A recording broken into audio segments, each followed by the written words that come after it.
Hey, what's up, classic TV fans? My name is Rick9G. Thank you so much for joining me today. We're going to be talking about Hogan's Heroes. More specifically, we're going to be focusing on Klinks Office and just a couple changes that he made throughout the series because, of course, you may have not noticed the layout was different during the beginning of the series, and then as the series progressed, it definitely changed. The entire layout would change, and we'll go into details about some of the things. I think you'll find it very interesting.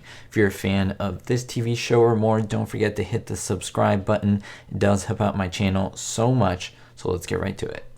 Now, a little bit about Klinks Office. It's the administrative building for the Camp Stalag 13. This building can be split up in three parts, the first one being the secretary's office, that is for Klink's personal secretary. Then Klink's actual office, where a lot of the shenanigans take place with Hogan and Klink. And then finally, this door, which you see regularly. And some people would say that's Klink's bedroom. We never really in the series saw a shot of Klink going through that door and then immediately seeing what's inside, boom, the bedroom. But it's believed that it's a bedroom. It could also be a bathroom. Many others say it could be a storage closet, or it could even be a place where they put files, something like that. But it's interesting how it's really not used that much. There's a door like this on I Love Lucy. I made a whole video on it, so I think you may find that interesting if you watch it afterwards. Now, I could go into the secretary's office and talk about that, but I won't do that for this video. Maybe I can reserve that for a later time. I want to really focus on Klink's office. Now, it is the inner office because another door leads to it, and that's when Klink runs in the camp and you need some privacy, he goes in there. There is a desk, a chair, a cabinet. On the walls, you will often see a bulletin board and a photograph of himself, the man, Mr. Schicklgruber himself. And that's the one with the famous microphone right where the actual microphone is in the photo. So yes, there's an actual microphone in the photograph that Klink doesn't know about, which leads to the barracks, and that is how everyone essentially spies on it. That's how the heroes spy on Klink. Over here, his conversations. It's pretty funny. It's the coffee pot listening device that we all know about. Now, also there's a safe, which there have been many episodes with that hilarious safe.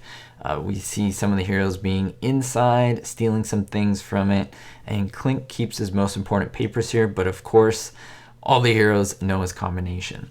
There is a coat rack as well where he puts his hat. And lastly, there's a table which you would see some type of silver setting or some type of silver little ornaments and knickknacks, decanters filled with wine, liquor, schnapps, as they would say, and then the desk itself. Pencils, papers, what they had in the 1940s, a cigar box, which Hogan would always steal cigarettes from, even Schultz every once in a while, and Klink's helmet. Now, there is a name for that helmet. It's called the Pickelhaube. It's kind of an ornamental, decorative helmet, kind of one for officers. I won't go into the history of all that. You can look that up on your own. But that is one that is always with comedic relief because we see Hogan put his cap on top of it all the time, kind of as a symbol for the heroes being on top of the Germans, being, you know, they're the ones who are in control, even though things are apparently not looking that way. Now, as I mentioned, the configuration of the office also changes. If we start from the first pilot episode, The Informer, that is the first time that we see the office, and we see the configuration is Klink's desk facing the main door that enters into the office. Then at about episode 22 in season 1, that's the pizza episode with Major Bonicelli, played by Hans Conried. In that episode, that is where we see the configuration change. The first time we see that Klink's desk is now facing the other way. It's actually facing what we would call the closet or that second room and not the main door. Now, a lot of people think, well, what was the purpose for it? My opinion, again, this is my speculation.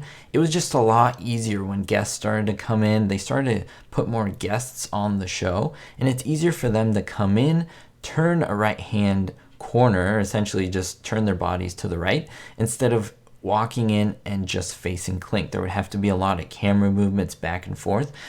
And it was a lot easier to be able to film both actors, that is, let's say Klink and Hogan, and you could see both of their faces. In the other setup, you would only pretty much see one of those at the same time. You couldn't show two, you would see the other person's back. So it was a better layout for the show, and overall I think the flow of The Office worked better when it was turned in that angle. Now there are a lot of inconsistencies in the sense of how The Office was made. Of course, that was for the episodes themselves and the story that they were using. In some episodes, The Office has 4 walls. In others, there's a smaller 5th wall so that you can kind of get that corner off. And I don't know, I think sometimes they could have an actor there, or they could even have the cameraman there. It just, again, it depended on the story and what they needed. Now, the pictures would oftentimes move on the walls for different reasons. Sometimes there would be maps, of course, that would have to do with the story and so forth. And there would be a blueprint of Stalag 13 directly behind Klink's desk. That was a common thing to see, but sometimes it was not there. At other times, it was on another wall. Sometimes you would see the map of the surrounding area around the camp, and that would move from wall to wall as well.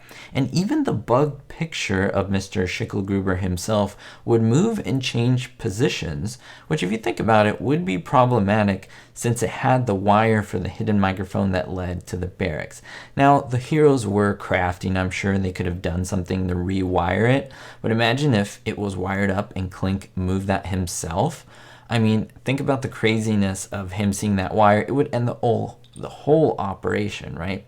So, in other words, maybe they knew he was going to move it and they disconnected the wiring and fixed the image. I don't know how that worked, but for the sake of the story, it was pretty funny to think about. Well, that's it for this video, everyone. I hope you enjoyed it. It was a quick look at The Office.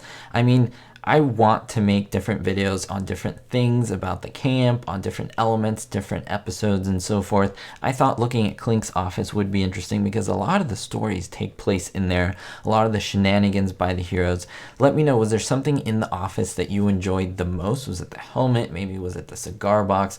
Was it just the guests that would come in, Burkhalter, Hochstetter, whoever that would be? Let me know in the comments down below and I'll reply to as many of you as I can. We'll see you next time, and don't forget, most importantly, be hopeful. Thank you to everyone for their support, especially my Diamond tier patrons: Greg S., Ricky, Sally N., Citizen Kane 359, David D., Kevin K., Vito L., and honorary patron Verbal Volley. If you want to be listed here, make sure to check out the links in the description. Thank you.